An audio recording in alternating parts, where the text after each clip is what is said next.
आज मैं तुमको ओडिया व्याकरण गोटे प्रथम अध्याय वाक्य विचार पढ़ाई जाऊँगी। सर्वप्रथम मो नाम कहूँ मो नाम हूँ अनंत कुमार लेखा। आज तुमको दशम श्रेणी व्याकरण वाक्य विचार पढ़ाई जाऊँगी। प्रथम पे जान वाक्य विचार आम मैंने किभली भाव वाक्य गठन कर कला आम मान मध्य आसवा दरकार आम मैंने जानवा दरकार से आम किभली भाव वाक्य विचार बोली कौन जानवा दरकार। सर्वप्रथम वाक्य विचार होची एक बा एकाधिक पद मिलित होई मनर भाव को संपूर्ण रूप प्रकाश कले ताहा वाक्य हुए। जेमि उदाहरण स्वरूप मु तुमको गोटे कथा कहूची। प्रथम उदाहरण देख अरुण काली एटा हम गोटे वाक्य हेला कि हेला नहीं जहाँ असंपूर्ण रहा एटा संपूर्ण नुहे। ठीक से खड़ा को देख गछरे चढ़ी ये जो गछरे चढ़ी ये संपूर्ण है कि एटा संपूर्ण नुहे से असंपूर्ण वाक्य एटा गोटे असंपूर्ण वाक्य एटा गोटे असंपूर्ण वाक्य। ठीक से भाव गरे देख आंब सोलीला एटा गोटे संपूर्ण वाक्य सी एटा गोटे असंपूर्ण वाक्य संपूर्ण नुहे। ठीक से जितेबाला क ख आ ग ये तीनोटी को मिसई देबा से क प्लस ख प्लस ग इज इक्वल टू प्लस आसीबो वाक्यर संपूर्ण समाप्ति जहाँ को आगे कहबा गोटे संपूर्ण वाक्य जहाँ मनर भाव को प्रकाश करिबारे सहायक होइଥାଏ बा वाक्य हमर सठिक सुंदर होइଥାଏ। अरुण काली गछरे चढ़ी आंब तोड़ीला। ठीक से भाव देख एटा होची हमर कर एवं एटा होची हमर खर एवं एटा होची हमर गर ए तीनोटी जेतेबेले मिसी गला सेतेबेले आसीला कोन वाक्य विचार। वाक्य विचार कहिले आमे माने एक बा एकाधिक पद मिलित होई मनर भाव को संपूर्ण रूपे प्रकाश कले ताहा वाक्य होइଥାଏ। एबे तुम जानिल वाक्य विचार काकू कुआ जाए। ए वाक्य विचार को आमे कोन ए वाक्य विचार को आमे किभली भाबरे कोन जानिबा एवं जानिले ए वाक्य विचार देला परे आमे एबे देखिबा वाक्यर प्रकार भेद। वाक्यर प्रकार भेद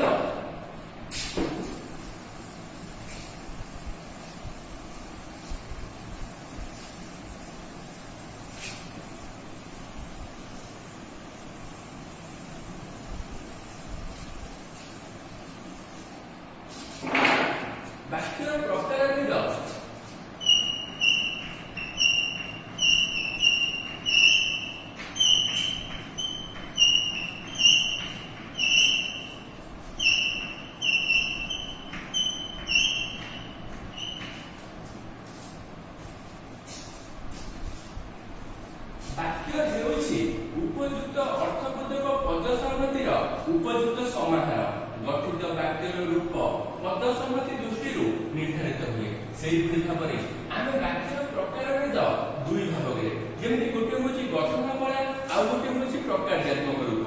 जेमि गठनात्मक रूप आ प्रकारजात्मक रूप वाक्यर रूप आमे जानिबा।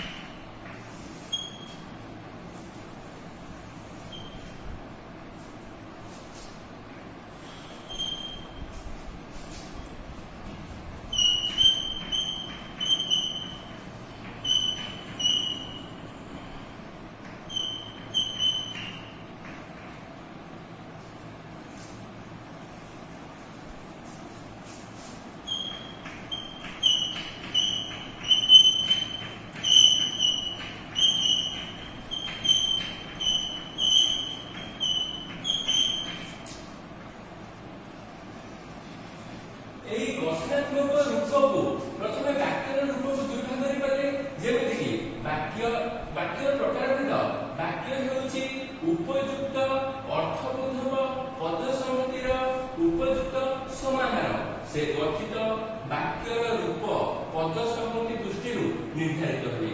गोटे होछि गठनात्मक रूप आ गोटे होछि प्रकारजात्मक रूप। एई दुई को दृष्टि आगे रखी मुख्यतः उभय को वाक्यर रूप कहा जाए। এই বাক্যର ରୂପକୁ ଆମେ কিভাবে ଭାବରେ ବିଭକ୍ତ କରାଯାଇଛି। এই ଗଠନାତ୍ମକ ରୂପ ମଧ୍ୟ ଚାରି ଭାଗରେ ବିଭକ୍ତ। ଗୋଟିଏ ହେଉଛି ସରଳ ବାକ୍ୟ,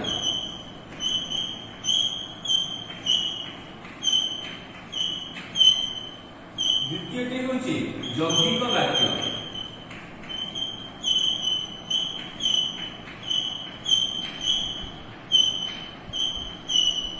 ତୃତୀୟଟି ହେଉଛି ଜଟିଳ ବାକ୍ୟ,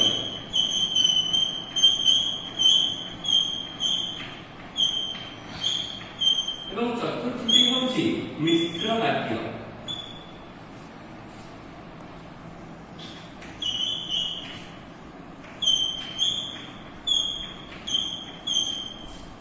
गठनात्मक रूपरू आमे जानिले जे वाक्य होछि चारि भागरे।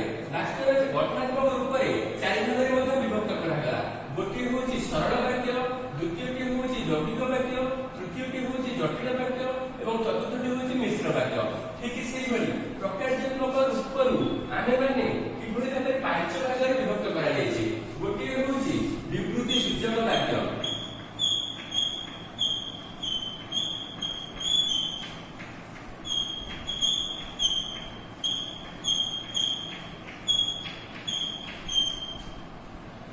द्वितीयटी होछि आदेश बा अनुरोध सूचक वाक्य,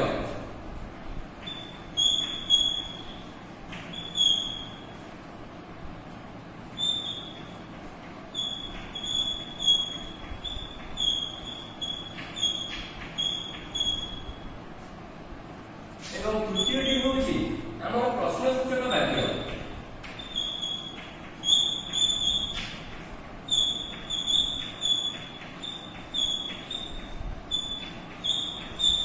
चतुर्थटी होछि हमर विस्मय सूचक वाक्य।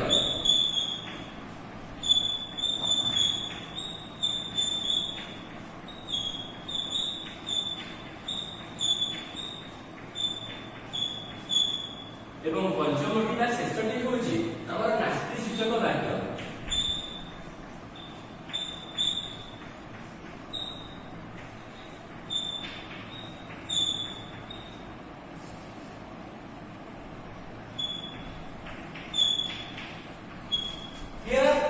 गठनात्मक रूपरू आमे चारि भागरे आनिबी। गोटे होछि सरल वाक्य, द्वितीयटी होछि यौगिक वाक्य, तृतीयटी होछि जटिल वाक्य, चतुर्थटी होछि मिश्र वाक्य एवं प्रकारज्ञात्मक रूपरू आमे आनिले कोन प्रथमटी होछि विवृति सूचक वाक्य, द्वितीयटी होछि आदेश बा अनुरोध सूचक वाक्य, तृतीयटी होछि प्रश्न सूचक वाक्य, चतुर्थटी होछि विस्मय सूचक वाक्य, पंचमटी होछि नास्ति सूचक वाक्य। प्रथमे ମୁଁ ତମକୁ ବାକ୍ୟର ରୂପ ଭାବରେ ପ୍ରଥମେ ମୁଁ ଗଠନାତ୍ମକ ରୂପକୁ ଜଣାଇବାକୁ ଚାହୁଁଛି। ଗଠନାତ୍ମକ ରୂପରୁ ଆମକୁ ଚାରୋଟି ଆସିଛି। ଚାରୋଟି ମଧ୍ୟରେ ପ୍ରଥମଟି ହେଉଛି ସରଳ ବାକ୍ୟ। ସରଳ ବାକ୍ୟ କ'ଣ ଆମେ ଜାଣିବା।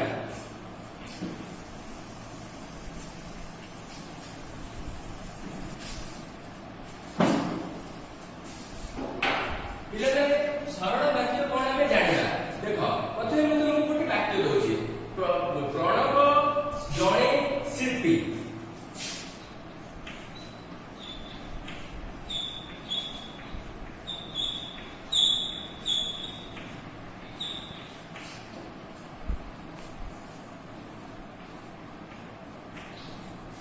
प्रणव जड़े शिल्पी ताहले हमर सरल वाक्य ताहाको कहले बोली कहले प्रथमे काहेकि ना हमर एठी एक गोटी मात्र समापिका क्रिया रहिछि। एई गोटी मात्र समापिका क्रिया दृष्टिरु आमे जानिबा जे से होछि सरल वाक्य। देखो सरल वाक्य काहे कहे जहा गोटी मात्र समापिका क्रिया थिबा वाक्य को सरल वाक्य कुहा जाय। जेमिति कि प्रणव जड़े शिल्पी ए जो जड़े माने कोन गोटी जड़े एक ए सब हेले हमर क्रिया को संपादन करूथाय। ए जो क्रिया को संपादन करला बेले आमे जानि परिबे जे एटा होछि गोटी मात्र समापिका क्रिया जहा द्वारा सरल वाक्य कुहा जाय। सरल वाक्य रे गोटी मात्र समापिका क्रिया थिले ताहाको सरल वाक्य कुहा जाय। प्रथमे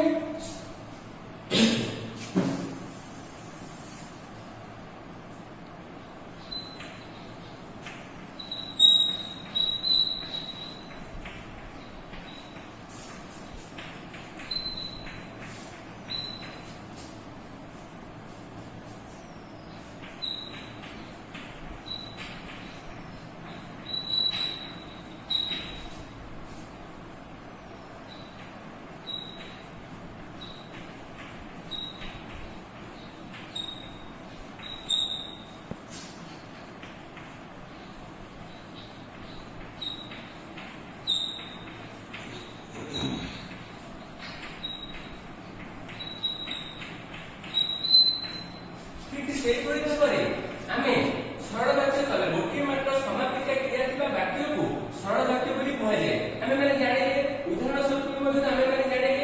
ତାପରେ ଆସିଲା ଯୌଗିକ ବାକ୍ୟ। ଯୌଗିକ ବାକ୍ୟ କାହାକୁ କୁହାଯାଏ? ଯେମିତି କି ଉଦାହରଣ ସ୍ୱରୂପ ପ୍ରଥମେ ଦେଖ, ଯେମିତି କି ମନୋଜ ଶ୍ରେଣୀରେ ବସିଲା ମାତ୍ର ପଢି ପାରିଲା ନାହିଁ। ଠିକ ସେଇଭଳି ଆହୁରି ଗୋଟେ ମଧ୍ୟ ଦେଖ, ମା ଭଲ କରି ଶିଖାଇଲେ କିନ୍ତୁ ବବିତା ରୋଷେଇ କରିପାରିଲା ନାହିଁ। ଆହୁରି ମଧ୍ୟ ଗୋଟେ ଦେଖ, ପବିତ୍ର ପହଞ୍ଚିଲା ସୁଷମା ଆସିଲା ଓ ଉଭୟ ମିଶି ପାଠ ପଢିଲେ। ଏବେ ଆହୁରି ଗୋଟେ ମଧ୍ୟ ଦେଖ, ଶିକ୍ଷକ ଡାକିଲେ ମାନସ ଏବଂ ସୁରେଶ ଗୀତ ଗାଇଲେ। ଏଇ କ୍ଷେତ୍ରରେ ଯୋଉ ଆମର ଆସୁଛି, ମୁଁ ତମକୁ ଏଥିରୁ ଗୋଟିଏ ତମକୁ ଉଦାହରଣ ଦେଉଛି। ମନୋଜ ଶ୍ରେଣୀରେ ବସିଲା ମାତ୍ର ପଢି ପାରିଲା ନାହିଁ। ମନୋଜ ଶ୍ରେଣୀରେ ବସିଲା, କାହିଁକି ନା ଆମେ ମାନେ କଣ କରୁଛେ? ଯୋଗ କରୁଛେ। ଯୌଗିକ ବାକ୍ୟ ଯୋଗ କରିଲେ ଆମେ ଗୋଟିଏ ବାକ୍ୟ ଲେଖିଲେ, ମନୋଜ ଶ୍ରେଣୀରେ ବସିଲା କମା ମାତ୍ର ପଢି ପାରିଲା ନାହିଁ। ଆମେ ମାନେ ଜାଣିପାରିଲେ ଗୋଟିଏ ବାକ୍ୟରେ ଯେତେବେଳେ ମାତ୍ରକୁ ବ୍ୟବହାର କରି ଆଉ ଗୋଟିଏ ବାକ୍ୟକୁ ଯୋଡ଼ିବା, ସେଇ ହେଉଛି ଆମର ଯୌଗିକ ବାକ୍ୟ। ଠିକ ଦେଖ, ଏଇ ଯୋଉ ଉଦାହରଣ ସ୍ୱରୂପ ତୁମମାନଙ୍କୁ ମୁଁ ଜଣେଇଲି, ଉଦାହରଣ ସ୍ୱରୂପ ବାକ୍ୟ ଚାରୋଟିରେ ଓ, ମାତ୍ର, କିନ୍ତୁ ଏବଂ ପ୍ରଭୃତି ଅବୟବ ପଦଗୁଡ଼ିକ ଦ୍ୱାରା ବାକ୍ୟର ପ୍ରଥମ ଅଂଶ ଦ୍ୱିତୀୟ ଅଂଶ ମିଶିକି ପୂର୍ଣ୍ଣ ବାକ୍ୟ ହୋଇଛି। ତେଣୁ ଏଗୁଡ଼ିକ ହେଉଛି ଗୋଟିଏ କଣ ସଂଯୋଜକ ଅବୟବ କୁହାଯିବ। ଠିକ ସେଇଭଳି ଆମେ ମାନେ ଜାଣିବା ଯେ ଯୌଗିକ ବାକ୍ୟ କାହାକୁ କୁହାଯାଏ। ଯୌଗିକ ବାକ୍ୟ ପରସ୍ପର ନିର୍ଭରଶୀଳ ଦୁଇ ବା ତତୋଧିକ ସରଳ ବାକ୍ୟର ସମାହାର ଯୋଗେ ଗଠିତ ବାକ୍ୟକୁ ଯୌଗିକ ବାକ୍ୟ କୁହାଯାଏ। କ୍ଲିୟର? ଜାଣିଲ, ପରସ୍ପର ନିର୍ଭରଶୀଳ ଦୁଇ ବା ତତୋଧିକ ସରଳ ବାକ୍ୟର ସମାହାର ଯୋଗେ ଗଠିତ ବାକ୍ୟକୁ ଯୌଗିକ ବାକ୍ୟ କୁହାଯାଏ।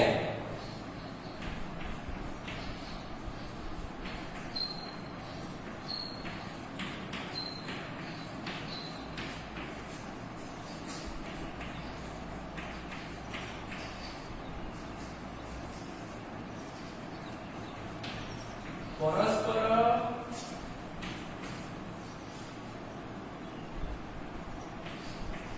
ନିର୍ଭରଶୀଳ ଦୁଇ ବା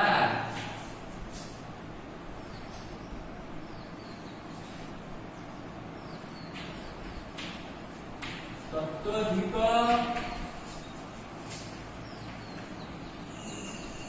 ସରଳ ବାକ୍ୟର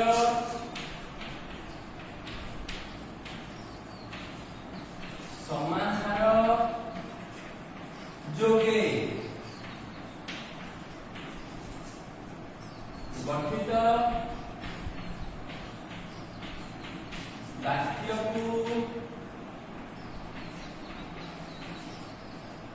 ଯୌଗିକ ବାକ୍ୟ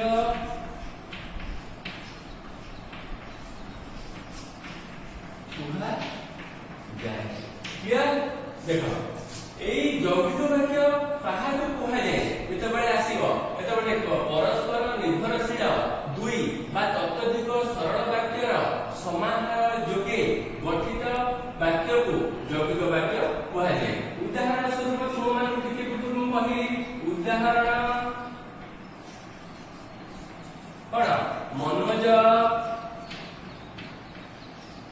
ଶ୍ରେଣୀରେ ବସିଲା। ଗୋଟିଏ ତୁମର ସରଳ ବାକ୍ୟ ହେଲା, ମନୋଜ ତୁମର ଶ୍ରେଣୀରେ ବସିଲା। ଗୋଟିଏ ସରଳ ବାକ୍ୟ ହେଲା, ତା ସହିତ ଯୋଗ କରାଗଲା କଣ? ମାତ୍ର। ମନୋଜ ଶ୍ରେଣୀରେ ବସିଲା ମାତ୍ର ପଢି ପାରିଲା ନାହିଁ।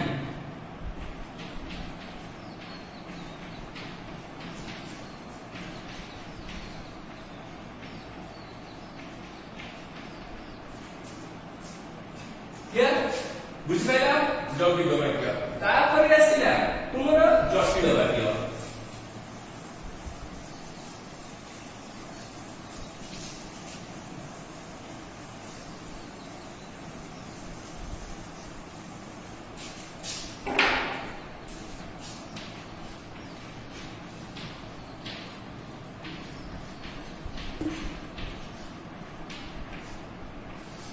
जटिल वाक्य देख जटिल वाक्य केतबेले आमे कहिबा गोटे हमर सकर्मक आ ओडा अकर्मक बा प्रधान वाक्य अप्रधान वाक्य बनबा जे बढिया करे मु तुमको दि तीनटा वाक्य कहूची माने उदाहरण दउची तमे ता भितर किभଳି बाहर करबो सेटा तू जानो अजा जेतेबेले घरे पहुंचिले सेतेबेले घरे रतन नथिला बापा केबे आशा करि नथिले जे सनातन श्रेणी रे प्रथम हेबो एवं दरकार समय जे साहाय्य करे ताकू उपयुक्त बंधु कुआ जाए ठीक से पुरे आउ गुटे मत देखो कालीर काम जदि आजि करूछ तेबे आजिर काम एबे कर एई भली भाबरे प्रथम द्वितीय तृतीय और चतुर्थ गुलिक गोटे उदाहरण स्वरूप मु तुमको देली गोटे वाक्य जेबे अजा जेतेबेले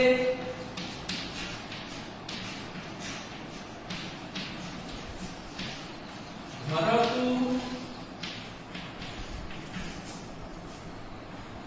आसिले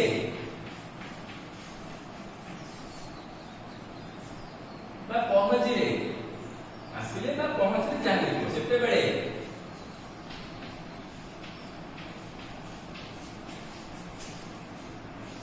रतन घरे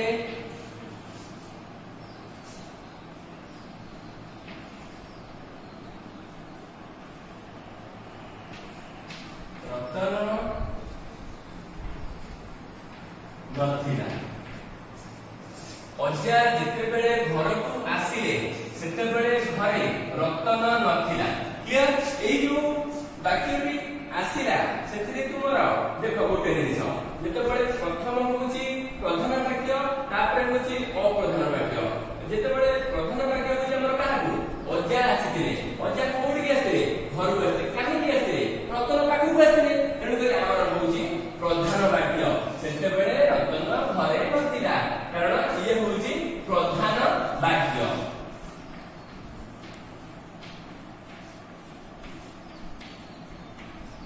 आउ अजा आसिले कोडी आसिले रतन पाखु तो एनु करे रतन एटा होची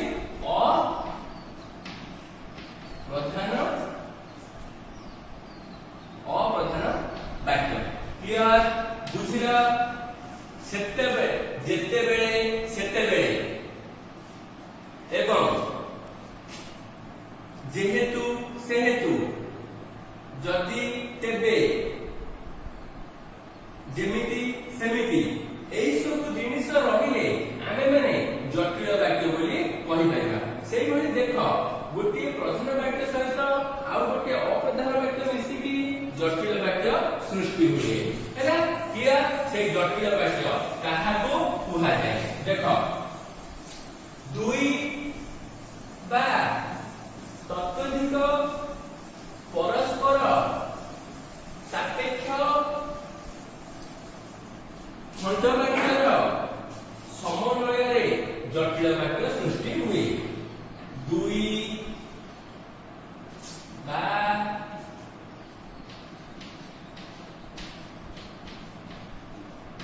तत्वधिक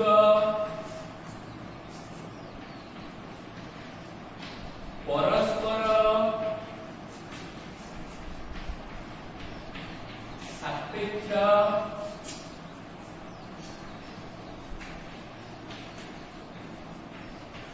खंड वाक्यर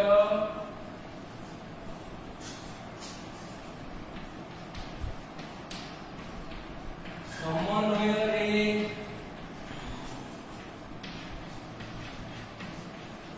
जटिल वाक्य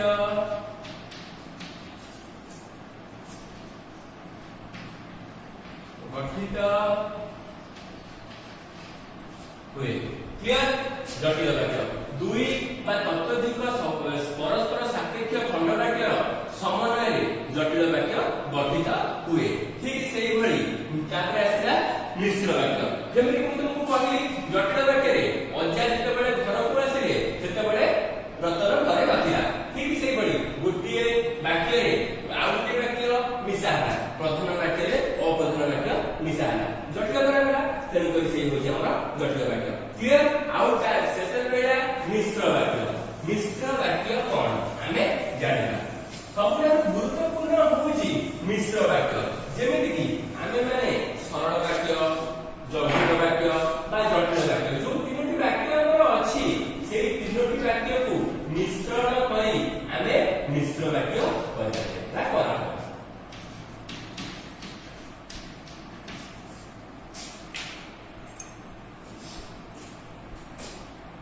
प्रथमे तुम माने देखो प्रथमे एक रे होची गीत बाजा ओ नाच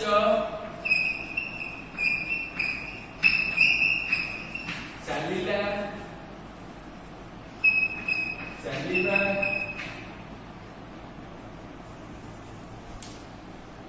जेउ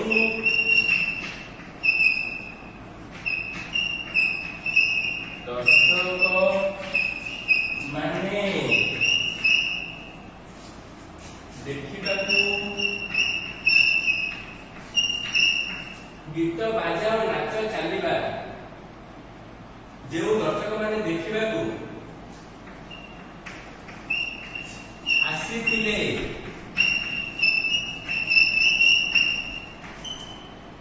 क्लियर सेही भली द्वितीयटी देखो जेजे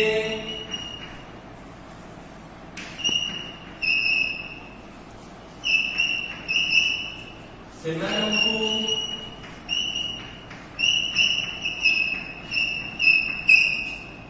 उपयुक्त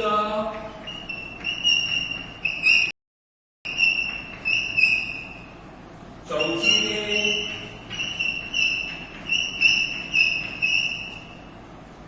बसाइले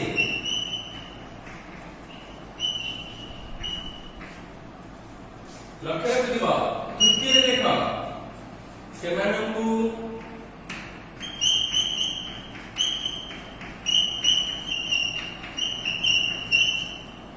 यथाशक्ति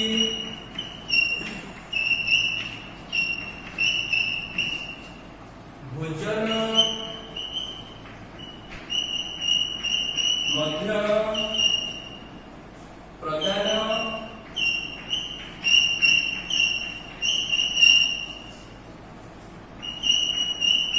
कले क्लियर देखो प्रथम द्वितीय और तृतीय देखो प्रथम कौन अछि गीत बाजा और नाच चलिबा जे दर्शक माने देखिबा को आसीथिले ए जो गीत बाजा नाच हेउतिला ताके देखिबा पे जो दर्शक माने आसीथिले कोन हला गीत रहला बाजा रहला एवं नाच रहला ओ नाच रहला ये आपण कोन रहला यौगिक वाक्य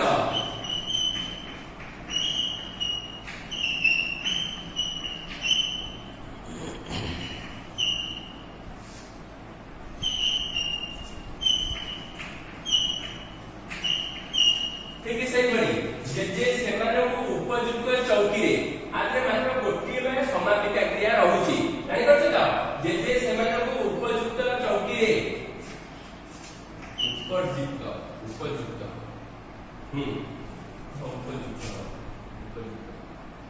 जे सेमानकु उपयुक्त चौकी रे बसाइले ए जो रहउची मात्र गोटिए मात्र समापिका रहउची तने एटा कि हमरा कोन सरल वाक्य क्लियर एते जो सरल वाक्य रहला सेमानकु यथाशक्ति भोजन मध्य प्रदान कले एटा कि मध्य हमर गोटिए मात्र समापिका रहउची आदरे ना किछि कमा अछि ना एवं किंतु ओ किछि भी अछि कि किछि नै तेनु करी एटा कि मध्य हमर गोटिए मात्र समापिका क्रिया एटा कि मध्य सरल वाक्य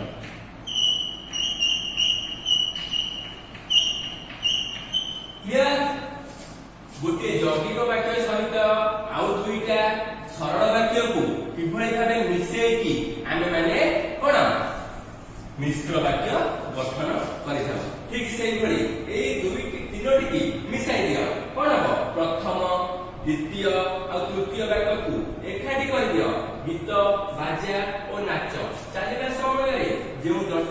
ଦେଖିବାକୁ ଆସିଥିଲେ ଯେଉଁ ଦର୍ଶକ ମାନେ ଦେଖିବାକୁ ଆସିଥିଲେ ଯେ ସେମାନଙ୍କୁ ଉପଯୁକ୍ତ ଚୌକିରେ ବସାଇଲେ ଓ କଣ ବସାଇଲେ ଓ ସେମାନଙ୍କୁ ଯଥାଶକ୍ତି ଭୋଜନ ମଧ୍ୟ କଣ ପ୍ରଦାନ କଲେ। କ୍ଲିୟର। ଗୀତ ବାଜା ଓ ନାଚ ଚାଲିବା ସମୟରେ ଯେଉଁ ଦର୍ଶକ ମାନେ ଦେଖିବାକୁ ଆସିଥିଲେ ଯେ ସେମାନଙ୍କୁ ଉପଯୁକ୍ତ ଚୌକିରେ ବସାଇଲେ ଓ ସେମାନଙ୍କୁ ଯଥାଶକ୍ତି ଭୋଜନ ମଧ୍ୟ ପ୍ରଦାନ କଲେ। କ୍ଲିୟର। ମିଶ୍ର ବାକ୍ୟ ଆମେ ମାନେ ଯୌଗିକ ବାକ୍ୟ ସହିତ ଜଟିଳ ବାକ୍ୟ ବା ସରଳ ବାକ୍ୟ ଯେତେବେଳେ ମିଶେଉଛେ ସେଇ ଆମର ଆସୁଛି ମିଶ୍ର ବାକ୍ୟ। ତେଣୁ ଏଠି ମିଶ୍ର ବାକ୍ୟ କାହାକୁ କୁହାଯାଏ ପଚରାଯାଏ। ଏଠାରେ ଯେକୌଣସି ପ୍ରକାର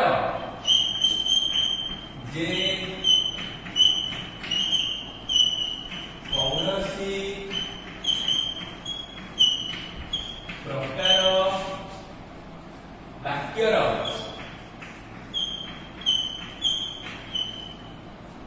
ସମନ୍ୱିତ ରୂପକୁ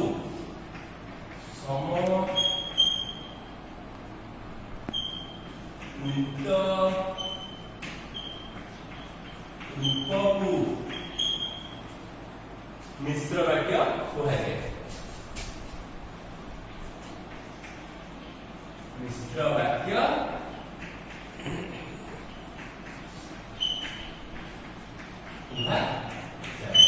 क्लियर बुझिया।